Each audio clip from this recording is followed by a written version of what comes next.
Su Excelencia Álvaro Alemán, Ministro de la Presidencia, Su Excelencia Salvador Sánchez González, Viceministro de la Presidencia, señores Viceministros de Estado, honorables diputados, honorables magistrados de la Corte Suprema de Justicia, del Tribunal de Cuentas, Sus Excelencias, miembros del Cuerpo Diplomático acreditado en Panamá,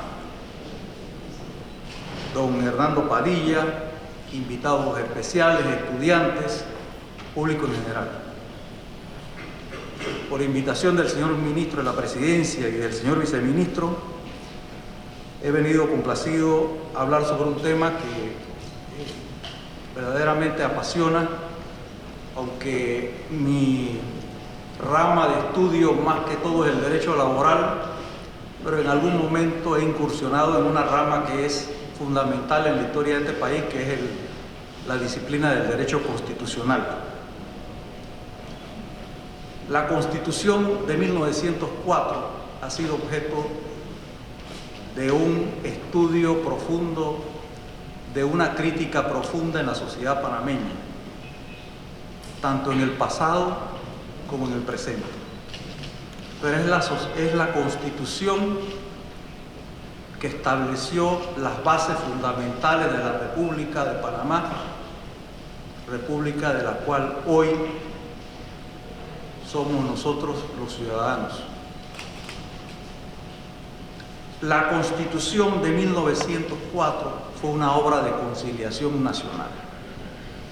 De eso no hay duda, y lo reconocen dos convencionales,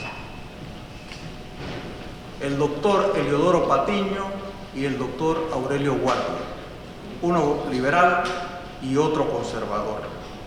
Cuando les correspondió examinar el proyecto de Constitución, dijeron precisamente que esta era una obra de conciliación entre los miembros de las diferentes banderías políticas, en que estaba dividida la nación panameña. De lado y lado se hicieron concesiones, porque la perfección no existe. Y hubo renunciamientos de parte y parte. Es verdad que se dice y se ha dicho que prevalecieron las instituciones conservadoras. Bueno, eso es cierto, pero ¿cuál era la diferencia entre liberales y conservadores? Desde el punto de vista ideológico. El problema del manejo del Estado, del gobierno, y el problema religioso. Porque ninguna de esas banderías, ni los conservadores ni los liberales, ponían en discusión el sistema capitalista. No ponían en discusión la apertura comercial del Istmo, que venía desde 1850, con la revolución liberal del medio siglo, acaudillada por el presidente José Hilario López en Colombia. Entonces, en efecto, liberales y conservadores se pusieron de acuerdo, pero no fue una discusión a dos bandas, como se quiere pensar. Se ha estudiado poco la composición política de la época. Un cónsul francés que estaba radicado en Colombia decía que, con justa razón, la Junta de Gobierno está constituida por dos conservadores, en efecto, José Agustín Arango y Tomás Arias. Pero uno era conservador histórico y otro era conservador nacionalista. Histórico y nacionalista. El Partido Conservador se había unido, se había dividido a raíz de la elección del doctor Miguel Antonio Caro a la vicepresidencia de la República de Colombia a principios de la década del 90. Un sector apoyó al general Marceliano Vélez y otro sector apoyó al doctor Miguel Antonio Caro. Eso dividió al Partido Conservador. Y entonces, en la Junta de Gobierno, esas dos tendencias estuvieron representadas. Igual el señor Federico Boyd como miembro del Partido Liberal. Así que la discusión no fue como se piensa entre liberales y conservadores. La discusión fue entre tres fuerzas políticas en Panamá que supieron hacer renunciamientos. Otro aspecto que hay que tomar en cuenta para esta Constitución es que el libro de cabecera de los conservadores y de los liberales era el Derecho Público Interno de José María Samper, liberal que se había inscrito en el movimiento del doctor Rafael Núñez, la Regeneración, y que moderó en las discusiones del Consejo de Delegatarios los excesos del doctor Miguel Antonio Caro.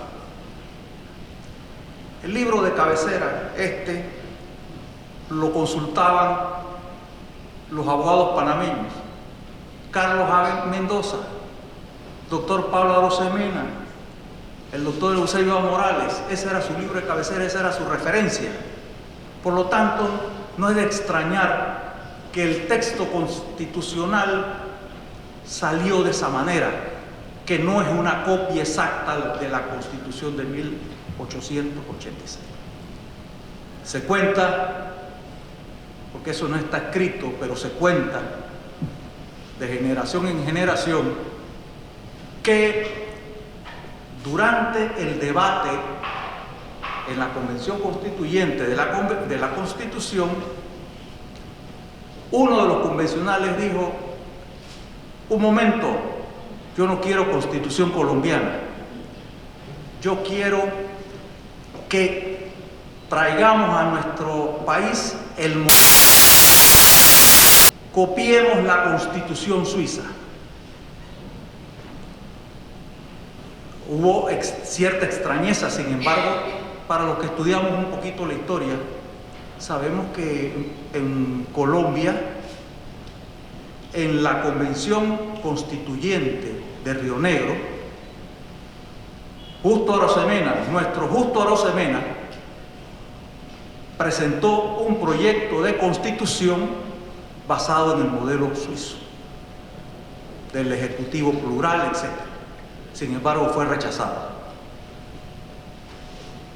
Cuando este convencional, en la Convención del 4, pide que copiemos el modelo suizo, el doctor Pablo Arosemena, que era un político de mucha experiencia, avesado y de mucho conocimiento, exclamó, el doctor Pablo Arosemena, que como bien ha dicho usted, ¿no?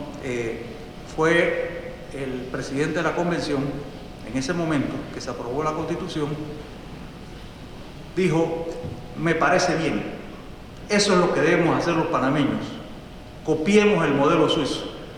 El único problema es dónde están los suizos, porque esta era una constitución para panameños y no para suizos, ¿verdad? Entonces, en un examen comparativo entre ambos textos, entre ambos estatutos, yo quiero rescatar la Constitución de 1904. Tiene diferencias sustanciales con la Constitución Núñez Caro. En materia de la nación y el territorio, la Constitución colombiana dice que la nación colombiana se reconstituye como república unitaria. Y es así porque, como bien se ha dicho aquí, en Colombia regía el régimen federal. Y la guerra del 85, en las hogueras de la batalla de Lumareda, se quemaron las páginas, como decía el doctor Núñez, manchadas en sangre. Y por eso en el Palacio de San Carlos dijo aquella famosa frase: la Constitución de Río Negro ha dejado de existir. Se reconstituía la nación colombiana como una república unitaria, en vez de, porque existía, era como república federal. Y que Panamá, ese federalismo, le sirvió de ejercicio democrático por 30 años, y que ese fue el ejercicio democrático que nos llevó a la separación, a la independencia, lo que los colombianos llaman la pérdida de Panamá y que nosotros llamamos la separación, medio para la independencia. Los constituyentes de 1904 utilizaron una fórmula bastante original y decía el texto: el pueblo panameño se constituye en nación independiente y soberana, regida por un gobierno republicano y democrático bajo la denominación de República de Panamá. No es la nación la que se constituye. El pueblo panameño se constituye en nación independiente. Es decir, hay un pueblo, pero también se constituye en una nación independiente, porque la nación panameña era dependiente de Colombia. Algunos sostienen la tesis actualmente de que la nación panameña se formó en el siglo XX con la lucha por la recuperación del canal. Esas son tesis que vienen circulando por ahí. Sin embargo, la nación panameña, la nación ismeña, se constituyó como tal en el siglo XIX. Es más, hay autores como Carmen Mena, estudiosa de Panamá, una historiadora sevillana, que sostiene que la nación panameña se comenzó a formar desde el siglo XVIII. En cuanto al territorio,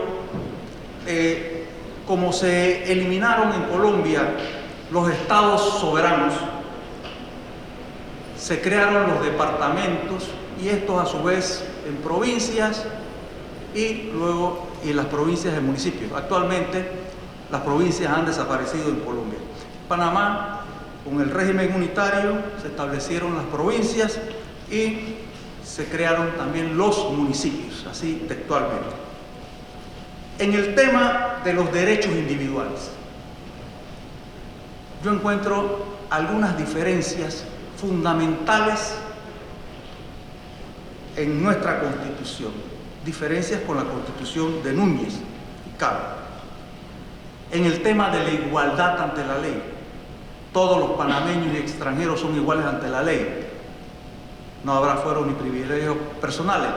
En la Constitución de Núñez Caro no encuentro normas semejantes. En ambas constituciones se habla que nadie podrá ser juzgado, el nullum crimen, nula pena sin lege. Nadie podrá ser juzgado ni sancionado sino por jueces naturales, en virtud de leyes anteriores, etc. Pues bien, en la Constitución colombiana,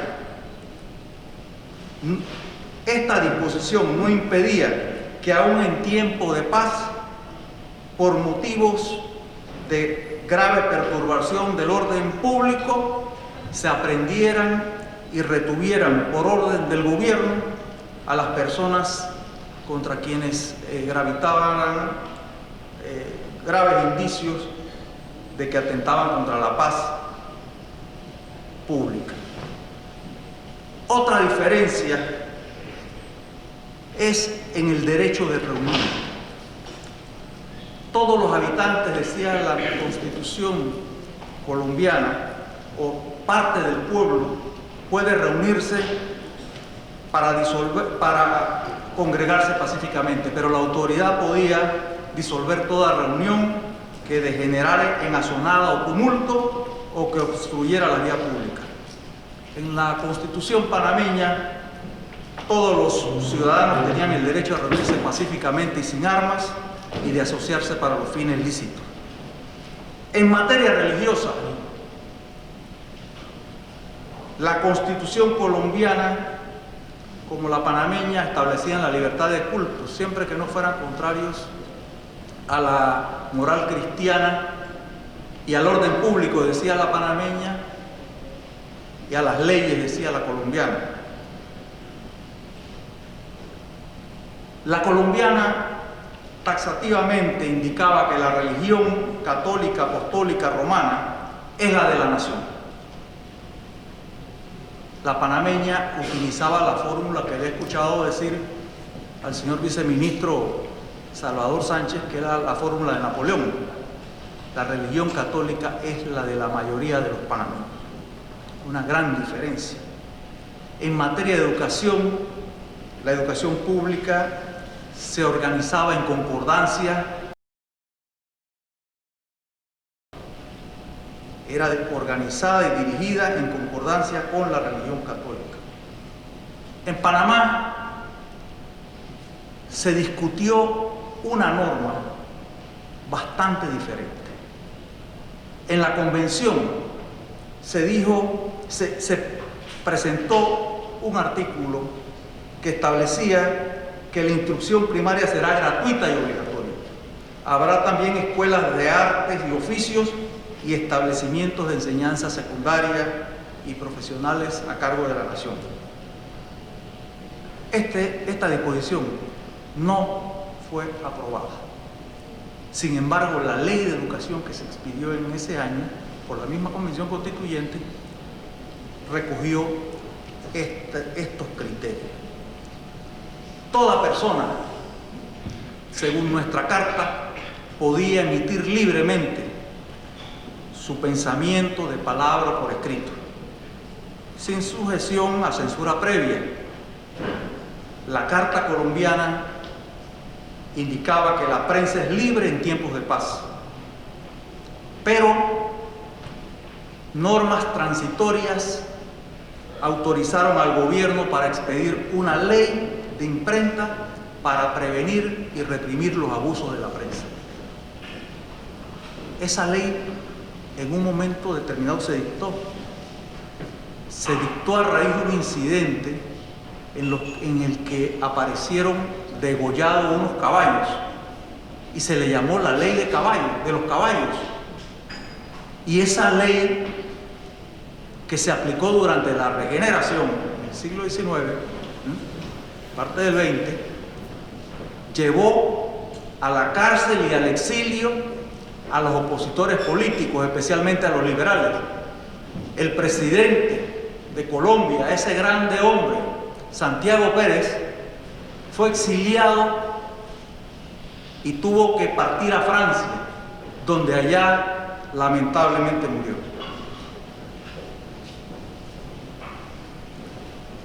En materia del sufragio, la Constitución panameña solamente establece que los mayores de 21 años, obviamente no se refiere a las mujeres, ¿no? La época era así. Es gracias a la Constitución del 41 que se permite el ejercicio de los derechos de ciudadanía limitadamente a las mujeres, y la Constitución del 45 amplía todos esos derechos de elegir y ser elegido. En cambio, en la Constitución colombiana, el ejercicio del sufragio se limitaba a los que tenían un arte, una profesión, un oficio honesto o lícito. Entonces, había esos amarres. Es interesante el tema de las relaciones entre la Iglesia y el Estado. Colombia y Panamá, por supuesto, ese era un tema espinoso. En el tema religioso existía el patronato real. El rey tenía la facultad del Vaticano para elegir a los miembros o a los directivos o a los pastores de la Iglesia Católica. Con la independencia, el Estado heredó el patronato, el derecho de nombrar a los obispos, a los sacerdotes, etc. Con la revolución liberal del medio siglo,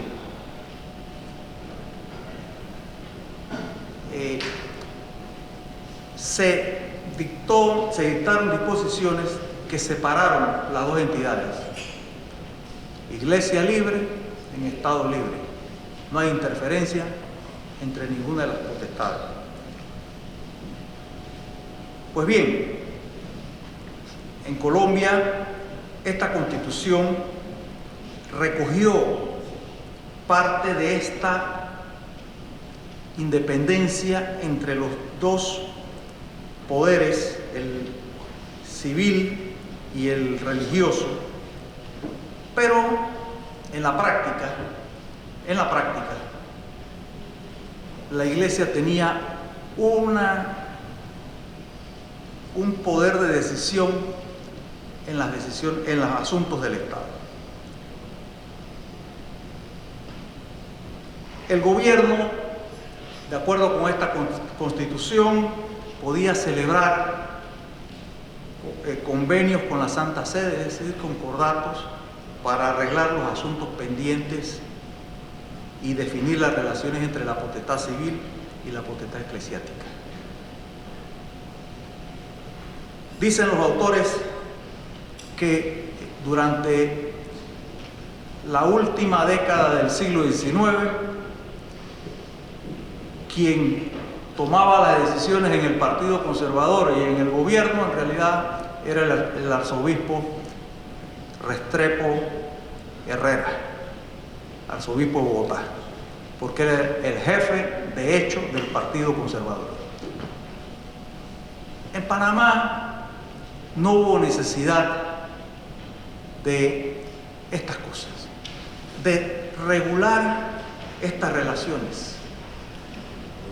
Bastó una nota del ministro de Justicia, el doctor Carlos Antonio Mendoza, al obispo Junguito, Javier Junguito, indicándole que el gobierno, el Estado panameño, tenía la intención de que las relaciones con la Iglesia fueran lo más fluidas posible, que nada debía menoscabar esa relación, ni siquiera enturbiarla. Y con esa nota, las relaciones entre la Iglesia y el Estado panameño, el gobierno panameño, fueron fluidas y han sido fluidas desde entonces. Con respecto a los poderes públicos, ya aquí se han marcado las diferencias. Pero, por ejemplo, el poder legislativo en Colombia, según esta Constitución, que era la tradición, fue un poder bicameral, Senado y Cámara de Representantes. En Panamá, la Constitución estableció un órgano unicameral, y esa era la tradición. En la Constitución colombiana de 1832, con su régimen provincial, se establecieron las asambleas provinciales. Cada provincia en nuestro territorio tenía una cámara provincial, una legislatura que se llamaba. Panamá, provincia de Panamá, provincia de Veragua, después Veraguas. Después fue creada la provincia de Azuero, la provincia de Chiriquí, y cada una de estas provincias tenía su cámara provincial. Con el Estado federal, Estado soberano, Estado de Panamá y Estado soberano, la tradición fue una cámara. Y eso fue lo que se recogió en la Constitución de 1904.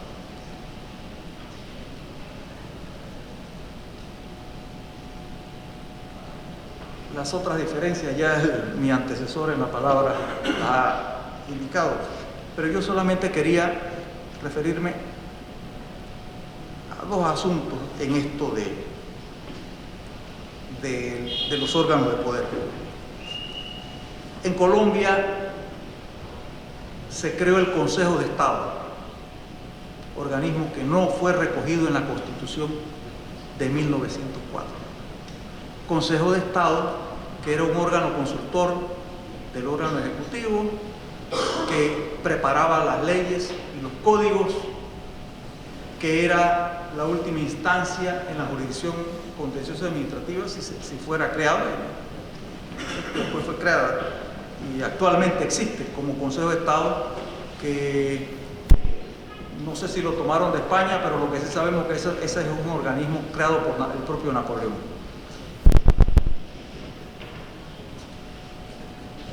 En cuanto a la economía, en la Constitución colombiana no hay normas sobre el particular, pero en la Constitución panameña se dice que no habrá monopolios oficiales. Por lo tanto, como decía el doctor César Quintero, sí se podían formar monopolios particulares. Se ha mencionado aquí también el artículo 136, y en efecto, ese es un pecado original de la Constitución de 1904. La enmienda Platt, trasladada a nuestro país por el temor que tenían los conservadores de las guerras civiles.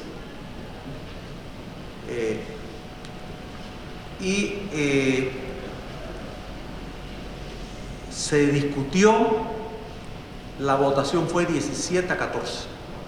Un liberal, Pablo Arosemena, presidente de la convención, votó a favor. Un conservador, un paisano nuestro, magistrado, que fue elegido suplente, pero que acudió a la asamblea porque su principal estaba fuera del país, el doctor Belisario Porras, y me refiero al doctor Juan Vázquez García, que después fue magistrado y presidente de la Corte Suprema de Justicia, votó en contra. Entonces, este artículo, esta disposición que permite la intervención de los Estados Unidos de América para restablecer la paz en el lugar, en el sitio de la República donde fuera turbada, verdaderamente es un pecado original de esta Constitución. Sin embargo, no nos rasguemos tanto las vestiduras. En 1846, el gobierno colombiano, el gobierno de la Nueva Granada, pactó con los Estados Unidos el Tratado Mayarino-Biclac, mediante el cual los Estados Unidos tenían el derecho y el deber de garantizar la neutralidad de la ruta de tránsito, de garantizar la independencia colombiana sobre el Istmo de Panamá. Por lo tanto,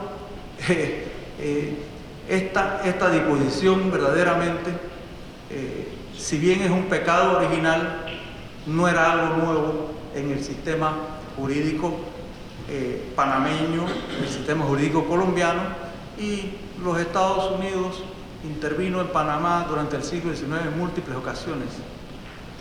La última en la guerra de los 1000 días.